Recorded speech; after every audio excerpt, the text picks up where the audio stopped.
Jesus é rei. Ah, me conquistou. Que Deus abençoe a nossa Jubrac, que ontem pôde estar tendo encontros submersos e foi uma bênção. Recebemos a visita de Nepomuceno, de Perdões, um grupo lindo de jovens, e a palavra do Senhor veio de encontro às nossas necessidades. Amados irmãos, um acontecimento que se deu há alguns anos atrás, e aquele acontecimento, ele foi tão poderoso, tão impactante, que não teve como não mexer com o coração dos religiosos da época. Jesus estava em uma casa, e em volta daquela casa um grupo imenso de pessoas, e Jesus no interior desta. E de repente aconteceu algo que eu preciso ler com vocês esse acontecimento. Só a leitura, ela já impacta os nossos corações. E eu quero abordar um acontecimento, dar maior destaque a esse acontecimento, dentro desse acontecimento, que Jesus Cristo pôde observar naquele momento. E eu creio que Ele continua fazendo esta avaliação. Eu posso falar, eu posso dizer, mas o Senhor, Ele tem uma capacidade que Ele prescuta, que Ele analisa, Ele avalia o meu coração. Então, nesta noite, o Senhor quer nos chamar para termos todo cuidado com o nosso coração. Um órgão que não é muito grande. O meu, por maior que seja, ele é mais ou menos o tamanho das costas da minha mão. O meu coração não passa desse tamanho. É o tamanho também do teu coração. E ele precisa estar muito limpo, muito em ordem, porque o inimigo das nossas almas, quando ele se ajunta com a nossa carne, ele quer destruir, ele quer dificultar a ponte que Jesus Cristo deixou para nós no Calvário. Jesus Cristo construiu esta ponte com a obra do Calvário, com a sua morte e a sua ressurreição. Satanás, ele falou, a única forma de eu impedir é encher o coração da noiva, da igreja, é conturbar o coração da igreja, é preocupar o coração da igreja, é amedrontar o coração da igreja, é aborrecer o coração da igreja. E ele tem encontrado facilidade de fazer isso. Se nós não tomarmos cuidado, uma semana passa, 2 semanas, 1 mês, 2 meses, 1 ano, 10, 20, 30 anos, e o nosso coração está empedernido, cheio de coisas que a gente ouve a palavra e não mais se alegra. Ouve os louvores e ele não mais sai dos nossos lábios com verdade. E nós vamos vivendo uma vida que nós chamamos de cristã, mas ela ficou longe, como esses que aqui estão. Então, se você puder abrir a sua Bíblia em Lucas capítulo 5, Mateus escreveu, Marcos escreveu, mas eu quero nessa noite ficar com Lucas capítulo 5, que fala sobre a cura de um paralítico em Cafarnaum. Lucas capítulo 5, versículo 17 em diante, nesta minha versão, diz assim: e aconteceu que, num daqueles dias, Jesus estava ensinando, e achavam-se ali assentados fariseus e mestres da lei. vindo de todas as aldeias da Galileia, da Judeia e de Jerusalém.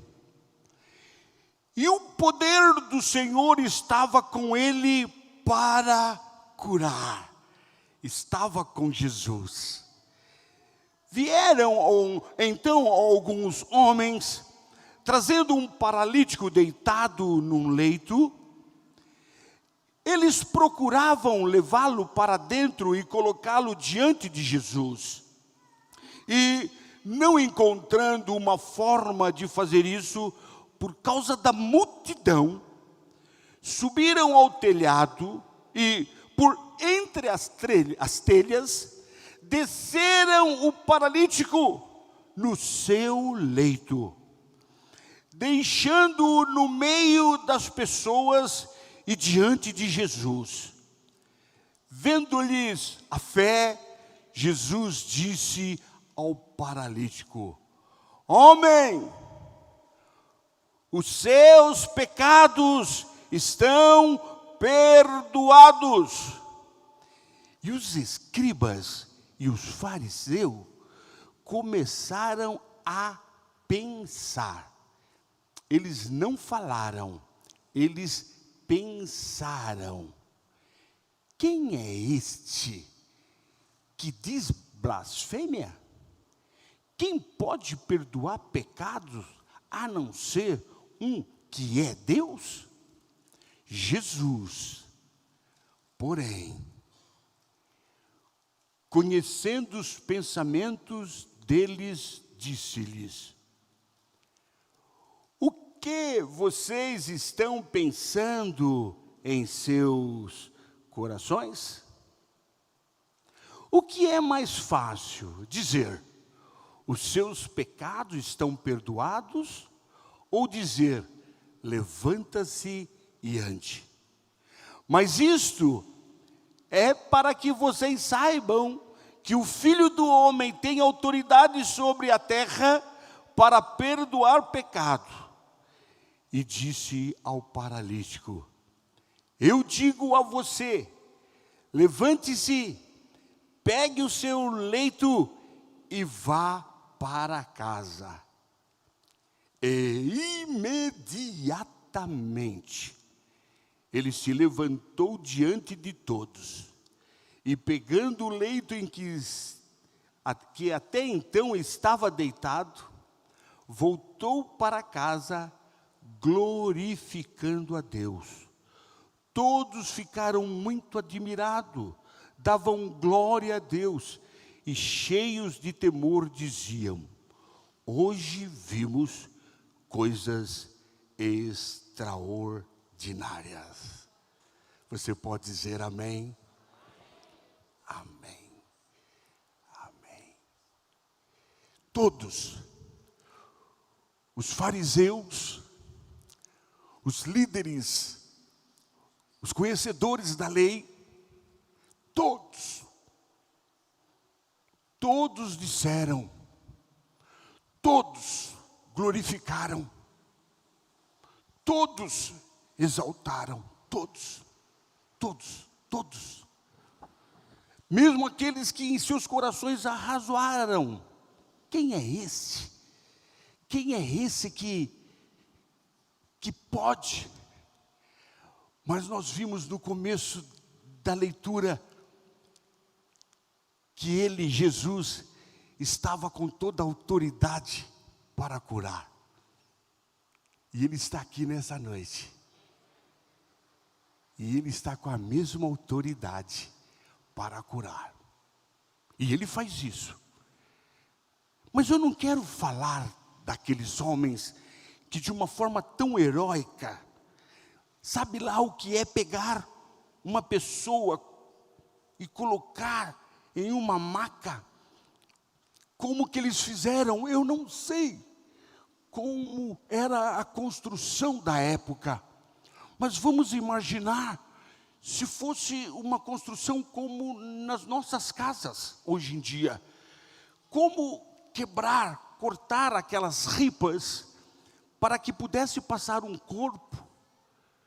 Eu creio que a dificuldade não era muito diferente do que é hoje. Subir com um homem que não podia fazer nada, o corpo inerte, pesa, e 4 homens, não mais. O trajeto, subir, descer, não é fácil. Mas eu não quero abordar isto nessa noite. Eu quero abordar. Jesus, porém, conhecendo os pensamentos deles, disse-lhes: o que vocês estão pensando em seu coração? Quando nós nos convertemos, quando nós levantamos a nossa mão, dando sinal de que a nossa vida precisava de Jesus, foi um impacto tão grande que quando retornamos aos nossos lares, nós fizemos algumas mudanças nas nossas gavetas, fizemos algumas mudanças debaixo dos nossos colchões, fizemos algumas mudanças dentro dos nossos corações, fizemos algumas mudanças dentro das nossas mentes.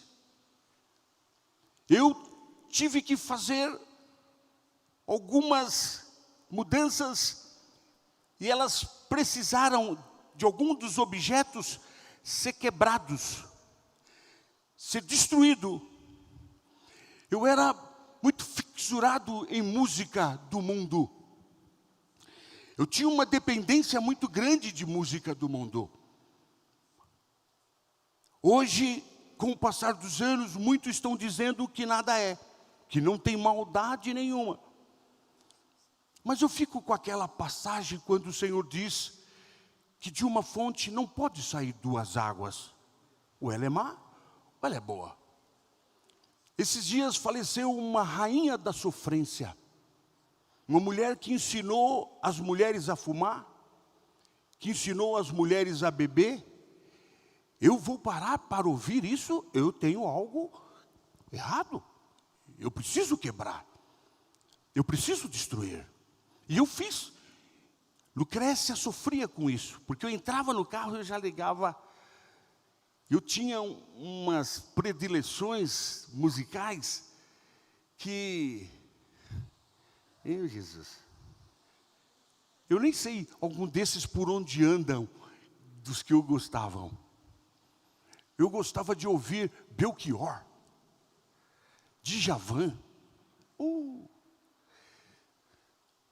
Nem sei por onde eles andam hoje. E eu precisei quebrar algumas coisas, eu precisei mudar algumas coisas. E é lindo o meu Senhor, porque quando eu quebro, quando eu desfaço, meu coração se esvazia, Ele vem. E Ele vem de uma forma tão linda. E Ele vem todo faceiro, e invade o meu coração, e limpa o meu coração, põe tudo para fora, e Ele organiza o meu coração. Os palavrões que eu falava, já não falo mais porque já foi destruído. Os pensamentos mal que eu tinha, a sensualidade que eu levava, ela já não mais, porque o Espírito Santo foi varrendo a mando desse Senhor, que Ele é ciumento, e Ele é único, Ele não divide com ninguém o seu coração. Ele foi mandando o Espírito Santo para tudo para fora. E meu coração se tornou a habitação. Deus Pai, Deus Filho e Deus Espírito Santo. Aleluia. E esses religiosos estavam com seus corações cheios de: quem manda é Abraão, quem manda é Moisés, quem manda é a lei. Mas tinha um grupo ali que estava feliz com o noivo e reconhece como esses 4, como este aleijado, reconhece que estava diante da cura. Esse aleijado reconhece que estava diante da libertação. Esse aleijado percebe que estava diante do Todo-Poderoso, que é uma prova, ele pega a cama e sai glorificando a Deus. Ele sai glorificando a Deus. Nessa noite, ele esquadrinha o teu coração. Ele prescuta o teu coração. E o nosso Deus é um Deus analítico. Ele sabe analisar. Ele sabe avaliar. Ele sabe, ele não faz nada às pressas. Ele não faz nada de uma forma inconsequente, não, ele sabe, é verdade, ele é paciente, ele é benevolente, é verdade, ele é compassivo, é verdade, mas ele é justiça nossa, ele é Senhor da glória, e ele quer nessa noite olhar para o meu e para o teu coração e chegar a uma conclusão. Os anos de vida que esses têm diante de mim, que essas têm diante de mim, é um coração puro, é um coração livre, é um coração onde eu posso reinar, ou eu vou ter que dividir. Eu não oro, eu não mais leio, eu não mais clamo, mas quando chego dentro do meu carro, ou quando eu estou no meu escritório, eu ligo em uma rádio e começo a ouvir. Aí eu começo a cantar. Deus do seu trono de glória, Ele se entristece, porque o meu coração, o teu coração, os meus lábios, os teus lábios, não foram feitos para isto. No final de semana eu louvo, mas no decorrer da semana eu me torno um adúltero, eu viro as costas, e me irrito, e me aborreço, se há alguém contrário a isto. Mas para termos uma vida cristã, hoje, baseada em que Ele, o Senhor, possa olhar e dizer: homem, eu lhe perdoo. Pega agora também a tua cama, levanta-se e vai embora. Ele quer fazer isso na minha vida e na tua vida nesta noite. Ele falou ao meu coração que Ele quer nos purificar. Eu sei que você tem ouvido hoje muitas conversas que não tem nada demais. Eu sei que alguns pegam até alguns textos para falar que não é bem assim. Mas eu quero pegar esse texto único. Não entrarei em outro. Não pode de uma fonte sair duas águas. Não tem como você falar da bênção do Senhor e daqui a pouco está cantando umas músicas que é só traição, é só sofrimento, é sempre alguém se perdendo, alguém se ferindo, alguém se machucando. Nós como igreja não temos. Se não podemos então entrar nessa de ficar ouvindo, cantando, vendo algumas coisas que hoje eslameiam a nossa roupa, sujam as nossas roupas, não se esqueça, a tua roupa, ela é branca, as tuas vestes é limpa, elas foram lavadas pelo sangue do Cordeiro. Você não é qualquer um, não é qualquer uma. Para ser hoje uma vida cristã, ela tem que ser autêntica, porque o inimigo das nossas almas, ele não dá folga, a nossa carne não dá folga. E o Senhor, Ele esquadrinha o meu e o teu coração, e Ele sabe o que eu estou falando para os meus irmãos. Ele colocou no meu coração, e Ele sabe que eu estou falando a verdade, e eu me preocupo. Porque eu não posso te esconder. Jesus está voltando. Jesus vem nos buscar. E acha, como foi dito ontem, que nós vamos de qualquer forma. Nós não vamos, porque uma das coisas que o Senhor reivindica de cada um de nós é mudança. Qual é hoje o grupo de amigos? Quem são eles? Com quem você anda? Eles glorificam a Deus com você ou não? Não, cuidado. Eles glorificam a Deus comigo, bendito seja Deus. O que você anda fazendo? Às vezes você pensa que está quietinho, ninguém está vendo. Ele, Deus está. Ele, Deus está. Deus anda sobre toda a terra. Você não esconde nada de mim. Eu não escondo nada de você. Deus, Ele sabe disso. Ele conhece. E nós precisamos, nessa noite, dizer ao Senhor: Senhor,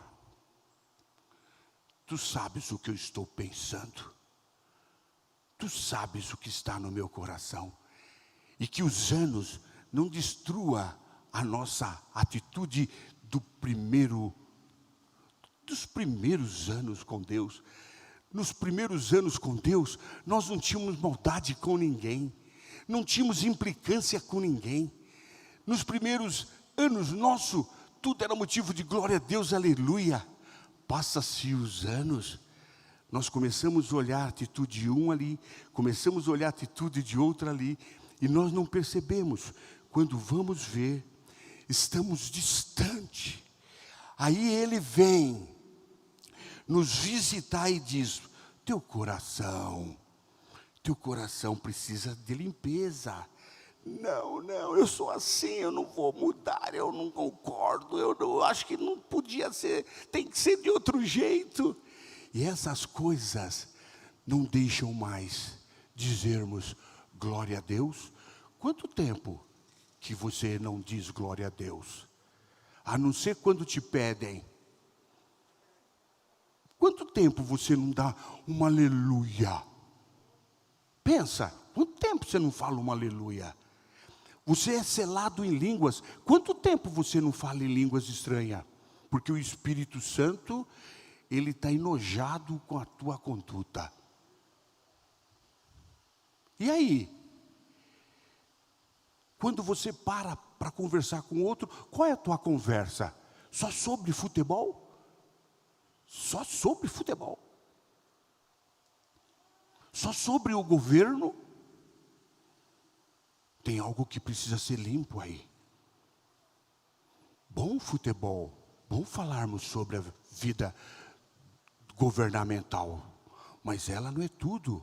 Quanto tempo faz que nós não oramos mais, que não lemos mais, que não meditamos mais? Quando pegamos as nossas Bíblias, as páginas estão coladas uma com a outra, e essa Bíblia já ganhamos faz quanto tempo? Nessa noite o Senhor me chama, te chama, e já estamos caminhando porque o relógio não para. Então eu peço, em nome de Jesus, que Ele está aqui. Ele está aqui. E Ele esquadrinha o meu, primeiramente o meu, e o teu coração. E eles estão cheios do quê? De religiosidade, de caprichos, não de lei. Eles precisam estar cheios da misericórdia, da graça dEle. E Ele deixa escrito assim: a minha paz vos dou, e não vou lá dou, como dá o mundo. Ele nessa noite quer nos encher da sua paz, quer nos encher de confiança, e dizer para mim e para você: não, aí não é o teu lugar, levanta, pega a tua cama, e sai daqui, e saiamos daqui, dizendo: só o Senhor é Deus. Vamos aplaudir ao Senhor. Aleluia. Mais forte, mais forte. O Senhor está nos curando, está nos limpando, está nos purificando, porque nós não podemos continuar, não podemos deixar que os anos nos corrompam, deixar que os anos nos tornem uma pessoa amarga, chata. Não, os anos precisam nos deixar como um vinho de boa qualidade, melhor, com aroma melhor. das pessoas nos olhar e dizer: eu tenho o prazer de conversar com aquela irmã, eu tenho o prazer de conversar com aquele irmão, eu tenho uma alegria quando esses chegam no meu lar. Que coisa boa! Então, nesta noite, limpe, quebre, desfaça de algumas coisas que você já tinha desfeito, e agora, sem que você se apercebe, você coloca embaixo da montaria, como fez a nossa irmã, fugindo do seu pai Labão. Ela escondeu o ídolo embaixo do assento. Que prejuízo seria se Labão descobre isso? Nem seu esposo sabia disso. Então, cuidado, tem coisas que só Deus sabe. Às vezes, nem seu esposo, nem sua esposa, nem seu pai, nem sua mãe, mas Deus sabe. Cuidado. Vamos deixar Deus mudar. Amém. Até aqui nos deu o Senhor. Passei.